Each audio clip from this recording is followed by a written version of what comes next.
Hello student, তোমরা যারা ক্যালকাটা ইউনিভার্সিটির আন্ডারে 6 সেমিস্টারের ছাত্রছাত্রী আছো এবং তোমাদের এলসিসি টু বাংলা অর্থাৎ কম্পালসারি বাংলা সাবজেক্টটা আছে, তোমাদের জন্য আজকে ক্লাসটা খুবই গুরুত্বপূর্ণ। আজকে ক্লাসে যে প্রশ্নের উত্তরটা নিয়ে আলোচনা করব, দেখো, রজনী উপন্যাসে লবঙ্গ লতার চরিত্র। এই প্রশ্নটা তোমাদের 2023-এ একবার পরীক্ষায় এসেছে এবং তোমাদের জন্য মোস্ট ইম্পর্টেন্ট একটা প্রশ্ন। প্রশ্নের উত্তরটা তোমরা বুঝে নাও। কি বলা হচ্ছে দেখো, বঙ্কিমচন্দ্র চট্টোপাধ্যায়ের কালজয়ী উপন্যাস রজনীতে লবঙ্গলতা একটি অত্যন্ত গুরুত্বপূর্ণ চরিত্র, যা উপন্যাসের মূল নারী চরিত্র রজনীর চেয়েও অনেক ক্ষেত্রে বেশি গভীরতা ও জটিলতার পরিচয় বহন করে। উপন্যাসে শুরুতে লবঙ্গলতাকে গৌণ মনে হলেও কাহিনীর অগ্রগতির সঙ্গে সঙ্গে তার চারিত্রিক দৃঢ়তা, সততা এবং ব্যক্তিত্ব পাঠকের মনে এক বিশেষ স্থান নেয়। এবার দেখো, লবঙ্গলতার আত্মত্যাগ ও দায়িত্ববোধ। লবঙ্গলতা হলো আদর্শ হিন্দু রমণীর প্রতিচ্ছবি। নিজের মনের মানুষকে অর্থাৎ অমরনাথকে না পেয়ে সে সমাজে পরিবারের মান রক্ষার্থে একজন বৃদ্ধ স্বামী এবং তার সতীন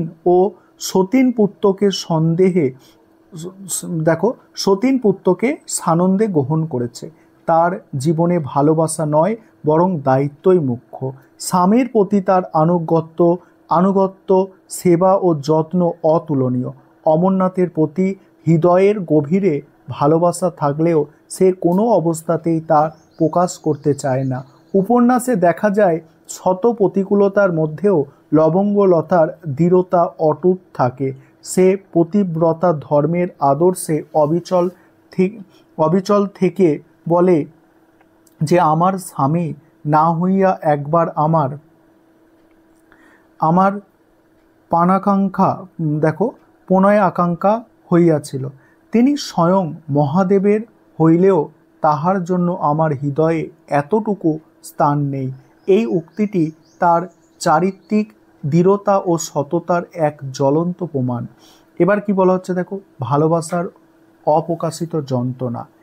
এই পয়েন্টটা আলোচনা করব এবং তোমাদের বাকি প্রশ্নের উত্তরটুকু আলোচনা করব। একটা বিষয় তোমাদের এখানে বলে নিই, এই সাবজেক্টে তোমাদের স্টাডি মেটেরিয়াল তৈরি করা হয়েছে। তোমরা যদি কেউ স্টাডি মেটেরিয়াল পারচেস করতে চাও, নিচে স্ক্রিনে যে নম্বর দেখতে পাচ্ছ এই নম্বরে যোগাযোগ করে স্টাডি মেটেরিয়াল পারচেস করতে পারো। এবারে দেখো, পরের পয়েন্টটা আছে ভালোবাসার অপ্রকাশিত যন্ত্রণা। রজনী যেখানে নিজের ভালোবাসার প্রকাশ করতে পেরেছে এবং তার আকাঙ্ক্ষা পূরণ হয়েছে, সেখানে লবঙ্গলতার ভালোবাসা অপ্রকাশিত থেকে গেছে। অমরনাথকে না পাওয়ার এক গভীর যন্ত্রণা সে নীরবে বহন করে। রজনীর প্রতি লেখকের সহানুভূতি বেশি হলেও লবঙ্গলতা যেন এক্ষেত্রে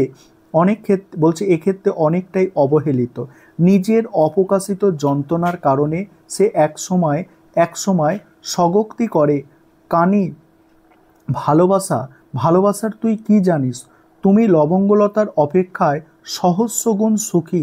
এই লবঙ্গলতার অন্তরের কষ্ট এবং নিঃসঙ্গতার প্রকাশ। এটি লবঙ্গলতার অন্তরের কষ্ট এবং নিঃসঙ্গতার প্রকাশ। তারপরে কূটনৈতিক বুদ্ধি ও মাতৃময়ী রূপ। অমরনাথ যখন রজনীর হারানো সম্পত্তি উদ্ধার করে, তখন সেই সম্পত্তি নিয়ে গোলমাল দেখা দিলে লবঙ্গলতাই একমাত্র তার পুনরুদ্ধারের চেষ্টা করে। এটি শুধু তার সংসারের প্রতি দায়বদ্ধতা নয়, বরং এক প্রকার কূটনৈতিক বুদ্ধিমত্তা এবং অমরনাথকে শিক্ষা দেওয়ার এক প্রচ্ছন্ন বাসনাও এর পেছনে কাজ করেছে। সম্পত্তি পুনরুদ্ধারে তার জয় হলেও প্রকাশ পায় নীরব হৃদয়ের চিন্তা, চিরন্তন দুর্বলতা। অমরনাথের প্রতি তার যে অধিকার তা রজনীর কিভাবে হতে পারে, এই চিন্তাই তাকে পরিচালিত করে। তারপর কি, লবঙ্গলতার চরিত্র শুধু ভালোবাসার দ্বন্দ্বেই সীমাবদ্ধ নয়, তার মধ্যে আমরা এক মাতৃময়ী রূপ দেখতে পাই। দারিদ্র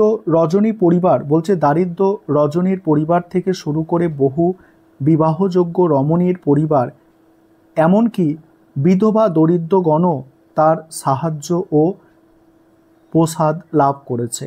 আর তার উদারতা ও দয়ার দৃষ্টান্ত অমরনাথের হৃদয়েও গভীর ছাপ ফেলেছে। তাই সে লবঙ্গলতাকে সমুদ্রতুল্য হৃদয় বলে আখ্যায়িত করে।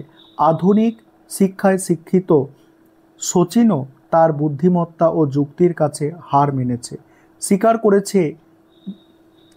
তারপরে দেখো, বিচারে ছোটমার কাছে হারিলাম, তার দৃঢ়তার কাছে পরিবারের সকলেই নতি স্বীকার করেছে। যেমনটা তার উক্তি থেকে বোঝা যায়, আমি যদি কায়েতের মেয়ে হতাম তবে তোমার এই বিবাহ দিবাই দিব।